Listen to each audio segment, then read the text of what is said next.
हल्दीराम की भुजिया तो आपने खाई होगी, लेकिन क्या आप जानते हैं कि इस कंपनी की शुरुआत कैसे हुई थी? 11 साल के एक छोटे से बच्चे ने कैसे एक छोटे से शहर से निकलकर इतनी बड़ी कंपनी खड़ी कर ली।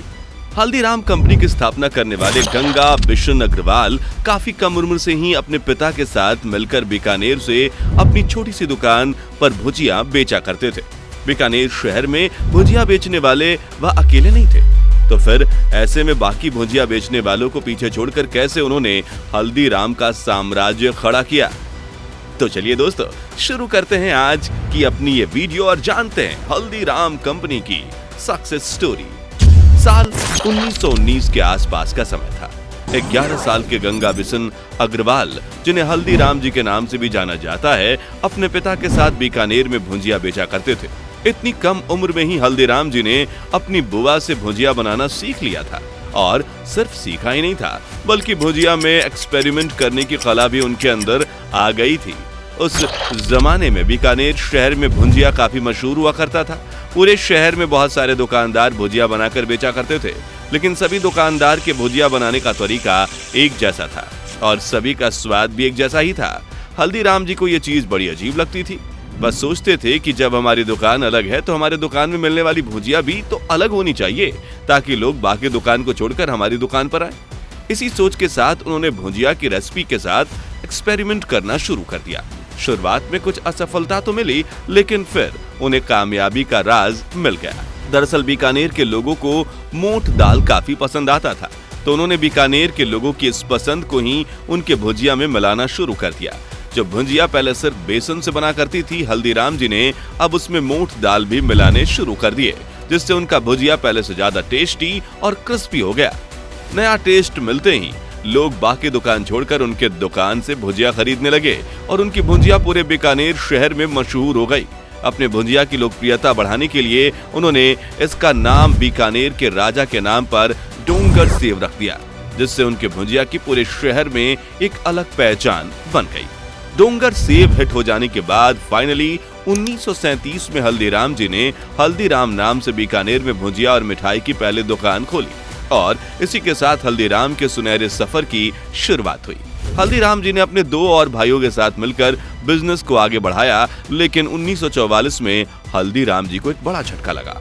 जिस बिजनेस को उन्होंने इतनी मेहनत से खड़ा किया था, पारिवारिक मतभेद के कारण उन्हें उसी बिजनेस को छोड़कर घर से खाली हाथ निकलना पड़ा। जब हल्दीराम जी अपने घर से निकले, तब उनके साथ उनकी पत्नी और 3 बच्चे भी थे। इसके अलावा उनके जेब में एक पैसा भी नहीं था। कल तक जो इंसान पूरे बीकानेर शहर में अपनी भुजिया के लिए मशहूर था, आज वही शख्स दर-दर की ठोकरें खाकर अपने लिए काम ढूंढ रहा था। खैर, काम ढूंढने के दौरान ही उनकी मुलाकात एक ऐसे दोस्त से हुई जिन्होंने उन्हें 200 रुपए उधार दे रखे थे। उनका यह दोस्त भी ईमानदार था। हल्दीराम जी की मजबूरी को देखते हुए उस दोस्त ने उन्हें उस समय 100 रुपए लौटाए, और इस 100 रुपए से हल्दीराम जी ने पहले तो अपने परिवार के लिए किराए का मकान लिया और फिर बचे हुए पैसे से नया बिजनेस शुरू करने का फैसला। हल्दीराम जी ने नए बिजनेस के बारे में अपनी पत्नी चंपा देवी से बात की। चंपा देवी स्वादिष्ट मूंग दाल बनाया करती थी और बीकानेर के लोगों को मूंग दाल काफी ज्यादा पसंद भी थी, तो अपनी पत्नी के कहने पर हल्दीराम जी ने मूंग दाल का नया बिजनेस शुरू किया। चंपा देवी के हाथों का जादू काम कर गया। उनके द्वारा बनाया गया मूंग दाल चटपट बिकने लगा। जब हल्दीराम जी के पास पूंजी जमा हुई, तो उन्होंने मूंग दाल के साथ फिर से भुजिया भी बनाना शुरू कर दिया। इस बार उनकी शुरुआत ऐसी रही कि दोबारा फिर कभी पीछे मुड़कर देखना ही नहीं बना। कुछ ही साल में हल्दीराम जी का बिजनेस फिर से बीकानेर में फलने फूलने लगा। बीकानेर में भुजिया किंग बनने के बाद अब बारी थी अपने इस भुजिया को बीकानेर से बाहर ले जाने की। 1950s में हल्दीराम जी अपने दोस्त की बेटी की शादी में कोलकाता गए। वहाँ उन्होंने मेहमानों के लिए अपने हाथों से भुजिया बनाया। कोलकाता के लोगों के लिए भुजिया बिल्कुल नई चीज थी। उन लोगों को ये भुजिया इतनी पसंद आई कि लोग खाते खाते अपनी उंगलियां तक चाटने लगे, और फिर हल्दीराम जी के सामने भुजिया का ऑर्डर देने वालों की लाइन लग गई। लोगों के रिएक्शन को देखकर हल्दीराम जी को कोलकाता में बेटर बिजनेस अपॉर्चुनिटी नजर आया। फिर क्या था, उन्होंने बिना देरी किए 1955 में अपने सबसे छोटे बेटे रामेश्वर लाल और सबसे बड़े पोते शिव कृष्ण को कोलकाता बिजनेस शुरू करने के लिए भेज दिया। कोलकाता में इनकी शुरुआत छोटे स्तर से हुई, लेकिन बहुत जल्द ये बड़ी होती गई। कोलकाता के लोगों को इनके भुजिया का स्वाद काफी ज्यादा भाने लगा। कुछ ही साल के अंदर कोलकाता में इनके दुकान से रोजाना 150 से 200 किलोग्राम भुजिया की बिक्री शुरू हो गई। कोलकाता के लोगों के लिए हल्दीराम जी ने बंगाली मिक्सचर नाम से एक नमकीन भी लॉन्च किया, जो लोगों को काफी ज्यादा पसंद आई। देखते देखते हल्दीराम जी का कोलकाता का बिजनेस बीकानेर से भी ज्यादा बड़ा हो गया और इस तरह से आगे चलकर हल्दीराम के बीकानेर का बिजनेस उनके बड़े बेटे मूलचंद संभालने लगे। उनके दूसरे बेटे सतीदास ने फैमिली बिजनेस से अलग अपना खुद का बिजनेस शुरू किया और उनके सबसे छोटे बेटे रामेश्वर लाल कोलकाता का बिजनेस संभालने लगे। हल्दीराम बीकानेर और कोलकाता में तो स्थापित हो चुका था, लेकिन अब हल्दीराम जी के सबसे बड़े पोते शिव किशन अग्रवाल अपने इस फैमिली बिजनेस को और ज्यादा बढ़ाना चाहते थे। इसी सिलसिले में 1968 में शिव किशन अग्रवाल नागपुर गए। वहां उन्होंने हल्दीराम का आउटलेट खोला, लेकिन यहाँ उन्हें शुरुआती सफलता नहीं मिली जो कोलकाता आउटलेट में मिली थी। सिर्फ नागपुर ही नहीं बल्कि पूरे महाराष्ट्र में उनके भुजिया को कोई पूछता भी नहीं था। इस असफलता से शिव किशन ने हार नहीं मानी, बल्कि उन्होंने महाराष्ट्र के लोगों के खाने पीने के बारे में रिसर्च करना शुरू कर दिया, जिससे उन्हें पता चला कि यहाँ के लोगों को ज्यादा स्नैक्स के बारे में पता ही नहीं है, इसलिए उनकी भुजिया को कोई भी नहीं खरीदता। और दूसरी चीज, यहाँ के लोगों को मिठाई बहुत ज्यादा पसंद है, लेकिन उनके पास लिमिटेड ऑप्शन अवेलेबल है। इस रिसर्च के बाद उन्होंने भुजिया को साइड में रखकर मिठाई के बिजनेस को बढ़ाना शुरू किया। उन्होंने सबसे पहले काजू कतली बेचनी शुरू की, लेकिन महाराष्ट्र के लोगों के लिए ये नई मिठाई थी, इसलिए लोग इसे खरीदने से बच रहे थे।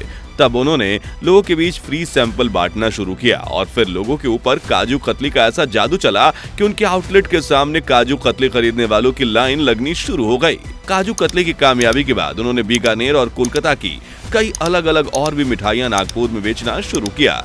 इन मिठाइयों की वजह से 3 साल के अंदर ही नागपुर आउटलेट में उनकी बिक्री 400% तक बढ़ गई। नागपुर में रहते हुए उन्होंने ये पता लगाया कि यहाँ के लोगों को साउथ इंडियन डिश जैसे इडली और डोसा काफी ज्यादा पसंद है। तब उन्होंने भी यहाँ रेस्टोरेंट खोलने का फैसला किया। शुरुआत में उन्होंने लोगों को वही इडली और डोसा परोसा जो वह खाना पसंद करते थे, लेकिन साथ में वह लोगों को फ्री सैंपल के तौर पर समोसा, कचौरी, छोला भटूरा वगैरह भी दिया करते थे। अब लोगों को इन खानों का स्वाद पसंद आने लगा तो वो अगली बार इसे खरीदेंगे ही। तो इस तरह से शिव किशन जी ने एक्सपेरिमेंट करके नागपुर में भी हल्दीराम का बिजनेस स्थापित कर लिया। नागपुर में सेट हो जाने के बाद अब शिव किशन ने हल्दीराम को एक और नए शहर में ले जाने का फैसला किया। इस नए शहर के रूप में उन्होंने दिल्ली का चयन किया, ताकि राजधानी दिल्ली से होते हुए पूरे देश के लोगों तक उनके ब्रांड की पहुंच बने। दिल्ली में बिजनेस शुरू करने के लिए शिव किशन जी ने अपने छोटे भाई मनोहर लाल को दिल्ली बुलाया। मनोहर लाल पहले से ही बीकानेर का बिजनेस संभाल रहे थे, इसलिए दिल्ली में बिजनेस शुरू करने में उन्हें खास कोई परेशानी नहीं हुई। दिल्ली में उन्होंने चांदनी चौक पर अपना पहला आउटलेट खोला। अर्ली 90s में लिबरलाइजेशन के बाद दुनिया की कई बड़ी कंपनियां भारत आने लगी और खाने की चीजें प्लास्टिक में पैक करके बेचने लगी। जब मनोहर लाल जी ने ये देखा, तब उन्हें भी पैकेजिंग की इंपॉर्टेंस समझ में आ गई और फिर उन्होंने हल्दीराम के प्रोडक्ट्स को भी छोटे छोटे पैकेट्स में पैक करके बेचना शुरू किया। अब तक हल्दीराम के जो प्रोडक्ट्स उनके आउटलेट्स तक ही सीमित थे, छोटे छोटे पैकेट के माध्यम से वो पूरे देश में पहुंचने लगे। लोकप्रियता बढ़ने के बाद हल्दीराम के कई और स्टोर्स देश के कई शहरों में खुल गए। जो हल्दीराम सिर्फ भुजिया से शुरू हुई थी, आज के समय में यह कंपनी लगभग 410 प्रोडक्ट्स बनाती है, जिसमें दर्जनों तरह के नमकीन से लेकर कई तरह के मिठाई और रेडी टू ईट फूड भी शामिल हैं। आज हल्दीराम की पहुंच 80 से ज्यादा देशों में हो चुकी है। न सिर्फ देसी बल्कि विदेशी लोग भी हल्दीराम के प्रोडक्ट्स को काफी ज्यादा पसंद करते हैं। $1.1 बिलियन रेवेन्यू के साथ ही हल्दीराम भारत की सबसे बड़ी स्नैक्स कंपनी है। तो दोस्तों, ये थी हल्दीराम की कामयाबी की पूरी कहानी। उम्मीद है आपको हमारी आज की वीडियो पसंद आई होगी। अगर हाँ तो इसे लाइक करें और अपने दोस्तों के साथ शेयर करें और ऐसे ही और वीडियोस देखते रहने के लिए हमारे चैनल को सब्सक्राइब जरूर करें। Thanks for watching.